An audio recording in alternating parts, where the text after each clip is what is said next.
Hey everyone, welcome back to the Shop Dropcast. I'm Tim Nash, creator of Shop Drop Daily, and today we're catching up on weeks 19, 20, 21, and 22 of Shop Drops. A bumper episode. 4 weeks, 20 brand activations, one big question running through all of it. What really does make a brand moment stick in 2025? Not just stick in your feed, but in your memory, in your emotions, in your senses. Because what we're seeing lately isn't just a flurry of pop-ups or window displays. It's a shift, a genuine evolution in how brands are using physical space to tell stories, build feelings, and leave lasting marks. So, let's dive in. We kick off in Miami, where Louis Vuitton launched its Pharrell design men's pre-fall collection with a full transformation of its design district boutique.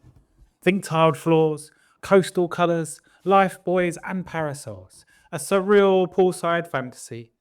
But this wasn't just about decor, it was about emotion. They built a vibe, not a showroom, and they filled it with people. Pusha T, Miguel, an A-list crowd, turning a retail space into a living, breathing cultural moment. Now, compare that with Coach in Gotemba, Japan, where they parked a branded coffee shop outside the store. It's small, unassuming even, but smart. It catches you before you even walk in. Gives you a coffee, gives you a smile, and just like that, you've been welcomed into the Coach world. Hospitality, not hard sell. It's subtle, but incredibly effective. Then you've got Nespresso doing what Nespresso does best, elevating the everyday. Their beachside cafe at the Cannes Film Festival was a love letter to the 90s nostalgia. Soft pastels, chilled coffee blends, glassware that clinks in just the right way. They didn't just launch a drink, they launched a moment, a rhythm, a ritual, one that feels easy, elegant, and entirely shareable. And just when you think you've seen it all, Louis Vuitton opens an ice cream shop in Forte dei Marmi, Italy, served in bespoke monogram cups topped with floral wafers, and named after their mascot Vivian. It's unexpected, and that's exactly why it works. It's light-hearted luxury. It invites you in, not to shop, but to savour. But not everything was soft and sweet. Diesel dropped a new flagship in Venice, in the Napoleonic wing of Piazza San Marco, no less. The space is gritty, grand, and textured.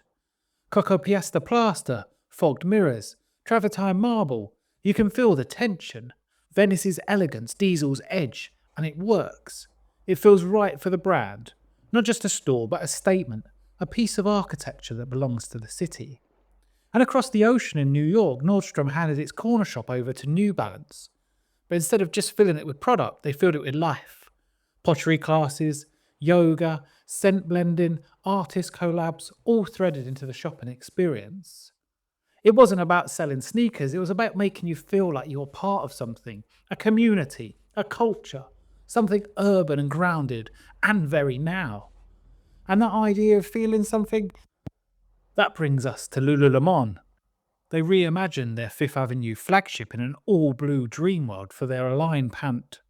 Everything, the fabrics, the light, the colour, the flow, echoed the weightless feeling of the product. It was sensory, subtle and serene. You didn't just see Align, you felt it. Over in London, Burberry took a different approach. They brought nature inside. Their Regent Street flagship became a living garden, in collaboration with Highgrove, the private residence of King Charles. Wildflower meadows, floral pathways. It wasn't loud, it was poetic. A reminder that physical spaces can be gentle and still powerful. Meanwhile, in Hangzhou, HOKA turned a sneaker launch into a greenhouse installation. Quite literally. Transparent glass panels, filtered light, soft greenery framing the Mataf Speed 4 light, like a living organism. Performance meets stillness, that tension again, and the result? A trail shoe that feels connected to nature, to movement, to meaning. Then, in Shanghai, Casetify launched a travel-themed pop-up that looked like a futuristic airport terminal. Boarding passes, carousel displays, anti-fall suitcases. But here's the twist. It was fun. It was expressive. It turned a product most of us don't think twice about into a canvas for self-expression. Just around the corner, Hunter went all in with a full-size Victorian steam train outside their new flagship in Zhangyuan. Not a prop, a train. Cast iron, wooden carriages, intricate detail. And the signage, antique brass glowing in the sun. The message? Love is a journey of time experienced together. It's storytelling at street level, and you definitely can't ignore it. And speaking of storytelling, Louis Vuitton brought back one of its most iconic collabs, Takashi Murakami's cherry motif. In London, the new Bond Street windows exploded with 3D cherries. In Seoul, the entire Dosan pop-up became a surreal cherry universe. It's playful, recognisable, and deeply strategic. A reminder that your archives aren't history, they're assets. Then you've got Lacoste, who, as always, showed up at Roland Garros with elegance and energy. Their Champs-Élysées flagship became a clay court, burnt orange carpets, stadium seating, performance polos. But the real surprise? Beijing, where Lacoste shipped in actual red clay from France to recreate a Roland Garros experience for the Chinese audience. Bicycle tours, hat customization, shaded fan zones. It wasn't a replica, it was a reinterpretation, a conversation between cultures. In Shenzhen, YSL Beauty dialed up the gloss with their lip freeze pop-up. Chrome lipstick sculptures, icy pink gradients, jelly textures. Every inch of the space was lit for the camera, made for TikTok, and crafted to feel like you were stepping inside the product. Beauty as performance. Then came Gentle Monster and Bratz. Honestly, wild. In the best way. Massive lavender Bratz sculptures, cyber enhanced and surrounded by silver textures, launched simultaneously in LA, Seoul, Shanghai, and Bangkok. A Y2K fantasy, but futuristic. It was retail as installation, and product as part of the art. Lululemon also took to the festival circuit, marking 10 years of a line at Bottle Rock with a roller rink.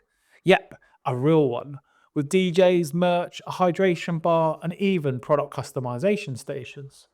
But here's the thing, it wasn't about nostalgia, it was about movement, and joy, and celebration, all wrapped around a pair of leggings. Then, finally, Fenty Beauty landed in mainland China with Future Planet, a sci-fi concept store that looked like it had beamed from another galaxy. Holographic textures, stardust puppies, a full wall of foundation shades carved into a glowing rock face. But even more impressive, the tech, custom avatars, virtual shade matching, product storytelling, all elevated through immersion and inclusion. And in Beijing, Longchamp brought a Parisian street to life. Not a theme, a full experience. With a florist, a bakery, a coffee shop, all styled in blue and white. All brought to life by their brand ambassadors as one-day shopkeepers. It was charming. It was honest. It felt like fashion with soul. So, that's all 20 of the activations, and what another incredible selection of shop drops. So here's what I'm taking from all of them. Let me know in the comments if you agree. Slow is becoming premium. Emotion is the new conversion metric. And physical space? Well, when it's intentional, is still the most powerful canvas a brand has. Despite continued news and negativity saying otherwise, it's clear physical retail is far from dead. It's evolved. It's playing now on a completely new level. The best activations? Well, they didn't scream. They invited. They didn't overwhelm. They immersed. And despite what I get asked all the time, they didn't always come from the biggest budgets, just from the boldest ideas. So my question to you is, are you actually designing brand experiences to be seen or to be felt? Because the future of physical retail doesn't just need to be louder. It needs to be deeper, more thoughtful, more human. If you want to see all of these activations in action and hundreds more, head over to shopdropdaily.com. Make sure to follow us on Instagram and LinkedIn for daily drops of inspiration. And for even deeper stories, check out our new feature series, SDD and Me, where I speak with the people behind the projects. The latest interview? Well, it's a personal one. I talk about why I started Shop Drop Daily in the first place, and dig into what for me makes a standout activation, and where I believe the future of this industry is headed. That's it for this edition. Thank you so much for tuning in. Be sure to hit follow wherever you listen to keep up to date and get the latest episodes straight into your feed. As always, stay curious, stay creative, and I'll catch you on the next drop.